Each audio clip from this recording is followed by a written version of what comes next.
Yes, you're welcome to Crypto. So you've learned about candles. In this video, you're going to learn break of structure on candle levels. Okay, so this is a candle green. This is another candle red. So you already know that a green candle shows that buyers are in control and price is going from down to up. Price is going up. Okay, so what you want to learn now is break of structure. So because every candle has its high and every candle has its low. So since this is a green candle, it shows that price is going up. So when the next candle opens and goes above the high of this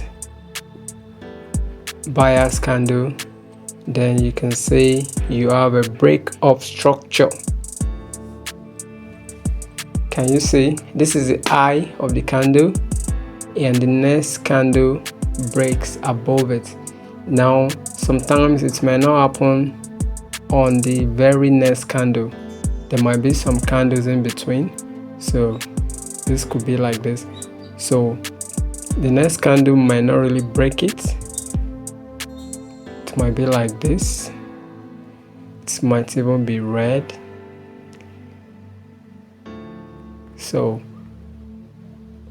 this candle right here did not break the structure of this candle. It's within the structure of the first candle. So this candle is called inside bar candle.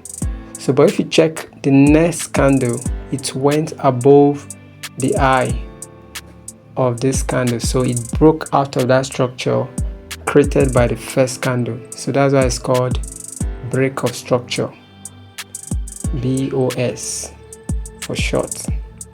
So that's what we call BOS on candle level. So the same goes for the seller's candle. So sellers are in control, meaning that price is going lower, and you already know that this is still the high of this candle and down here is the low of the candle. So price keeps going lower. So for a break of structure to happen, we need to see a candle go below this candle. So it's because it's going lower, it's going to be red. So now we have a break of structure to the downside. And remember, it doesn't have to happen on the first candle that follows it. So now this candle has formed a break of structure. So if it is within like this is inside bar candle. But if it breaks even with a wick like this, now we have a break of structure. So see you in the next video.